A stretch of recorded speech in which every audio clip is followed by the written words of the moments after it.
tradisi lokal, Nahdlatul Ulama, tradisi lokal dan moderasi beragama di Banten. Masalah tradisi lokal dan Islam memang ini sudah menjadi diskursus lama para sarjana Muslim.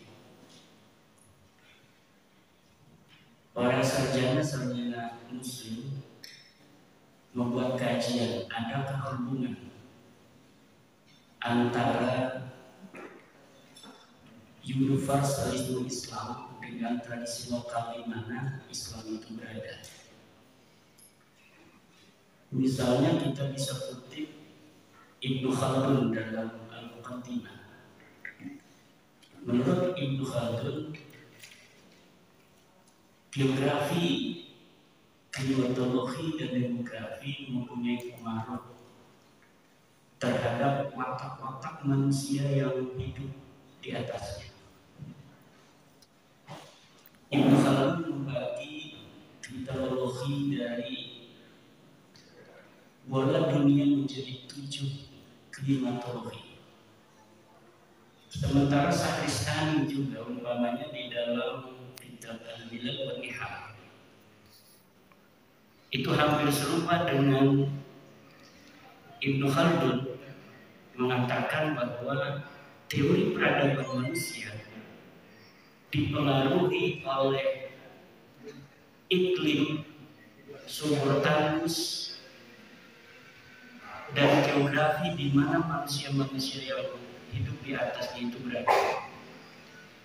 Hampir mirip dengan sarjana-sarjana Muslim Clifford Geertz dalam Islam Observed mengatakan ketika beliau membandingkan antara transformasi ketika Islam diintroduksi di Maroko dan ketika Islam diintroduksi oleh Wali Songo ke Jawa, di mana letak perbedaannya?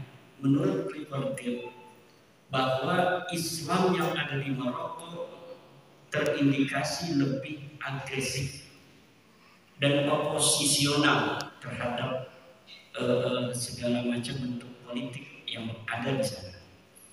Sementara Islam di Jawa ini lebih lembut, lebih santun dari Islam yang ada di Maroko. Padahal nilai-nilai ajarannya secara universal tentu adalah sama. Dia berkata bahwa Islam atau peradaban Islam yang dikembangkan di Maroko itu dikembangkan dengan syarat. Sementara Islam yang dikembangkan di Jawa dikembangkan dengan ketekunan. Menurut Geertz, bahwa hal ini disebabkan diantaranya adalah faktor geografis dan klimatologis, di mana orang-orang Maroko tinggal di daerah yang sangat tandus dan gersang, sementara orang-orang Jawa itu tinggal di daerah yang begitu dimanjakan oleh Allah. Kalau misalnya apa yang dikatakan oleh Ibnu Khaldun, Sakristani Clifford Geertz ini adalah benar, tentu kita patut juga menduga bahwa ada hubungan interaksi timbal balik yang begitu kental antara Islam dan di mana Islam itu berada. Misalnya di Jawa, Islam di Jawa seperti apa yang dikatakan Geertz tadi di dalam Islam Observed itu memiliki tipologi yang tidak sama dengan Islam yang dibawa ke Maroko. Tentunya unsur tradisi lokal yang ada di dalam suatu daerah secara geografis dan demografis serta klimatologi ini tidak serta-merta harus membatalkan nilai-nilai universalisme Islam. Karena ketika Islam itu diindoktrinasi di Arab, yang Islam universal ini pun di Arab sudah ada budaya-budaya lokal di sana. Maka tentunya ketika di Arab Saudi atau di Arab, kita katakan pada saat itu belum ada Arab Saudi, Islam dikembangkan di Mekah pertama kali dan kemudian ke Madinah serta beberapa daerah di sekitarnya. Tentunya nilai universalisme Islam ini tidak murni hanya sebagai doktrin keagamaan, tetapi juga sudah bercampur dengan nilai-nilai tradisi Arab yang ada di sana. Karena tidak mungkin tidak ada interaksi atau akulturasi timbal balik antara Islam di satu sisi dan Arab di sisi lainnya. Nah, ketika Islam yang universal ini dibawa ke Maroko, memiliki tipologi khususiyat dan mazhab yang berbeda, tidak serta-merta sama walaupun masih tergolong dunia Arab. Karena sebenarnya Maroko itu sudah berada di Afrika, walaupun bahasanya Arab. Apalagi ketika Islam ini dibawa ke Jawa, ke Indonesia, ke Nusantara, tentunya kemudian bersinggungan dengan tradisi-tradisi lokal yang ada di Nusantara. Islam di satu sisi sebagai ajaran yang universal, yang tidak ada kaitan dengan budaya sama sekali, karena Islam datang membentuk kebudayaan, di mana kebudayaan yang bertentangan dengan kebudayaan atau dengan tradisi ajaran-ajaran Islam itu sendiri, maka itu akan dihancurkan oleh Islam. Tetapi selama tradisi ini tidak bertentangan dengan ajaran-ajaran universalisme Islam, maka disitulah ada celah perbauran atau akulturasi antara budaya dan ajaran universalisme Islam.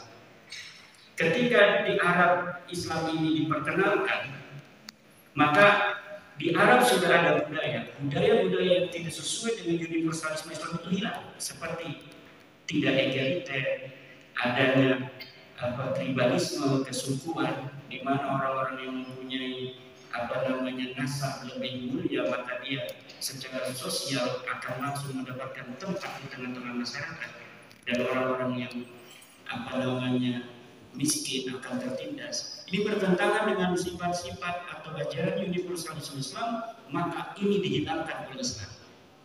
Tapi tradisi-tradisi yang masih dianggap baik seperti tradisi jahiliyah potong tangan kepada pencuri, itu dibiarkan bahkan dilegalitas oleh Al-Quran dalam ayat besar fakau aydihim. Padahal ini adalah potong tangan ini adalah ajaran jahiliyah, tapi kemudian dilegalkan oleh Islam, bahkan menggunakan sebuah ayat. Disinilah mungkin Nahdlatul Ulama, karena saya mewakili Nahdlatul Ulama, memperkenalkan sebuah konsep berbeda dengan Muhammadiyah yang tadi Islam berkemajuan, agama Islam yang berkemajuan atau Islam yang berkemajuan dari Muhammadiyah. Kita menggunakan konsep Islam Nusantara. Islam Nusantara ini adalah bukan Islam baru. Kita dituduh macam-macam di YouTube, di WA dan sebagainya, dipanggil anus aliran Nusantara dan sebagainya. Padahal Islam yang ini kita perkenalkan adalah berdiri di atas kerangka pemikiran seperti yang tadi saya sebutkan, di mana pasti ada interaksi antara Islam sebagai ajaran yang universal dengan tradisi-tradisi lokal yang ada di mana Islam itu berkembang, dan ini tidak bisa dinafikan. Maka Islam Nusantara NU memiliki sebuah konsep di mana kita harus memilah dengan cermat di mana sebenarnya perbedaan antara Arab dan Islam, mana yang sebenarnya betul-betul adalah ajaran Islam yang universal, mana yang sebenarnya hanya merupakan akulturasi di antara Islam dan tradisi Arab di sana, yang karena celah tidak ada penghalangan itu kemudian keduanya menjadi menyatu walaupun tidak sinkretis. Nah, disinilah Islam Nusantara ini formulanya dibangun, di mana kemudian Kripal juga mengambil contoh seorang Sunan Kalijaga di dalam penelitiannya, di mana Islam yang hadir di Jawa ini dikembangkan oleh wali-wali songo yang tidak antipati terhadap politik, di mana kemudian wali songo secara kelembagaan membentuk sebuah negara Kesultanan Demak yang ditopang secara mi'ah bil mi'ah oleh para wali songo. Ini juga kita bisa saksikan hari ini, di mana Nahdlatul Ulama sebagai pelanjut daripada ajaran-ajaran wali songo itu tidak diametral dengan pemerintah, karena dibangun atas dasar bahwa dakwah yang akan berhasil adalah dakwah yang dibantu oleh sebuah sistem politik yang tidak bertentangan dengan dakwah itu. Dan Nahdlatul Ulama memandang bahwa sejak tahun 1945 Indonesia ini dibentuk, maka pemerintahan kita ini tidak bertentangan dengan ajaran-ajaran Islam yang universal.